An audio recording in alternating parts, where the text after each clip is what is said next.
رحمتونو میاشدا د نعمتونو میاشدا د رمضان مبارک د ثوابونو میاشدا د رحمتونو میاشدا د نعمتونو میاشدا د رمضان مبارک د ثوابونو میاشدا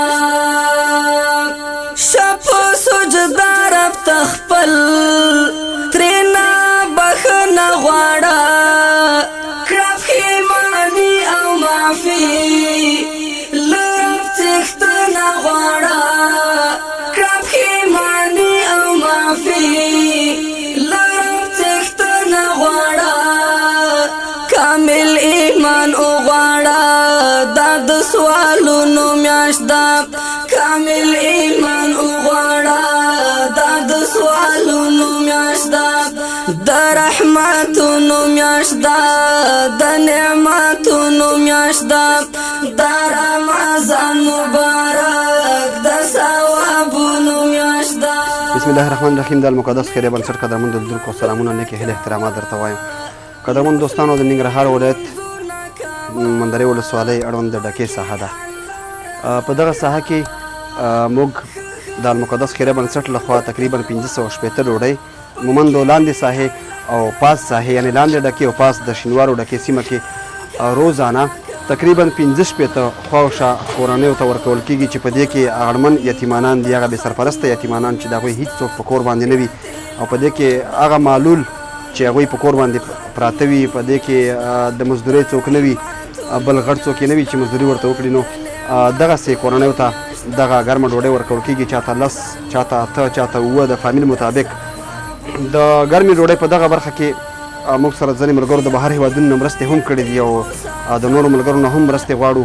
موږ دغه ډوډۍ چې ده 580 ډوډۍ په دغه ساحه کې دي، 580 ډوډۍ چې دي د دروبابا ولسوالۍ اړوند د ګوډکو او د ګوډکو سره نږدې د ملاګورو ساحه چې ده درویچې نه، او همدارنګه په لالپوره کې مو د 200 ډوډو انتظام برابر کړی، ترڅنګ د غزګي په ساحه کې د 100 ډوډیو او 28مه کې د 100 ډوډۍ او 300 ډوډۍ چې دي هغه په مارکو کې ورکول کېږي، همدارنګه 100 ډوډۍ په غني خیل کې او 100 په کیي بازار کې، نو 2000 ډوډۍ زموږ د بنسټ لخوا روزانه ورکول کېږي چې هر ورځ 40,000 کلدارې مرسته ده.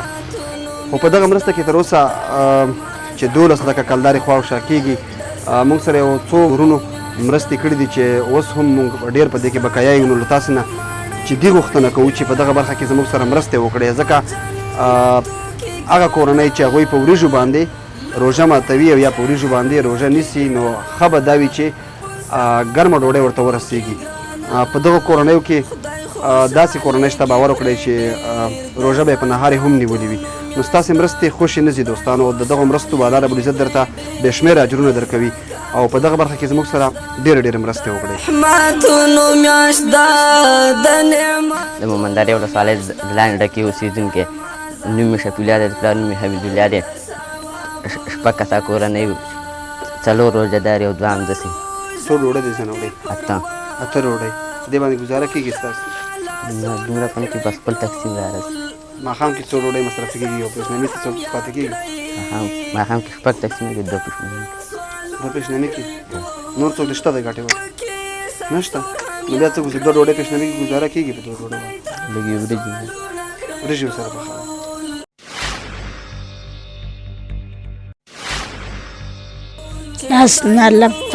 لس نفره یې. څو ډوډۍ د ورځې وړئ؟ 10 ډوډۍ. دې باندې ګزاره کېږي؟ روژهدار د کې څو کسان روژې نیسي؟ 2 کسان روژې نیسي. او څومره ډوډۍ دې ځنه وړئ؟ 9 ډوډۍ. دې باندې ګزاره کېږي؟ څو نفره یاستئ کور کې روژهدار؟ 2 نفره.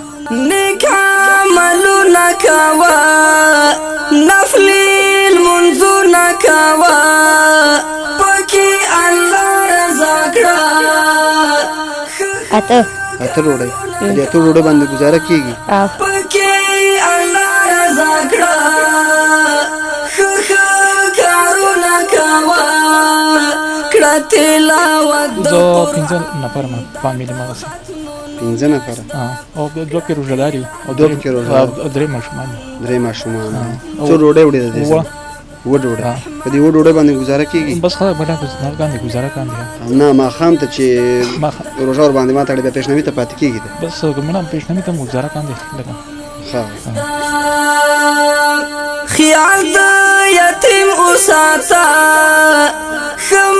مستقیم اوساتا د گاونډي حتا هم پورا تصمیم اوساتا د گاونډي حتا هم پورا تصمیم اوساتا هرانی کی په او یا د اجرونو میاشدا هرانی کی په او یا د اجرونو میاشدا د رحمتونو میاشدا د نعمتونو میاشدا د رمضان مبارک د ثوابونو میاشدا ځانته ماړه جوړ کړه